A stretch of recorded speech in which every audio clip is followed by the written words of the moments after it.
እኔ ምን ፖሊስ ቻካ ሲጀነጅን ወይ መች ነው እኔና አንቺ አልጋ በቁጥጥር ስር ውለን የምናወራው?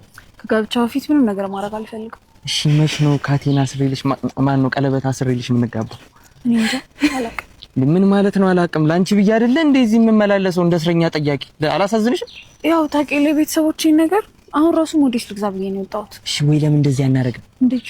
ይኸውልሽ ቀለል ያለ ወንጀል ሰሪና ከዛኛ ጣቢያ መተሽ እጅሽን ትሰጫለሽ። ከዛ የተወሰነ ጊዜ መታሰርሽ ስለማይቀር ያኔ ቀን በቀን እንገናኛለን። እንዴ አማል እንዴ? የምሬን እኮ ነው። ቀን በቀን እንገናኛለን። እኔ የሚቀርበኛል እዚህ ድረስ ከመጣ ሰማኛለሁ። ሁለተኛ ጠገቤ እንዳትደርስ ነው። አዎ ነው። እንደዛ ነው ነው። አዎ ተኩላ 01 ይሰማል? ይሰማል።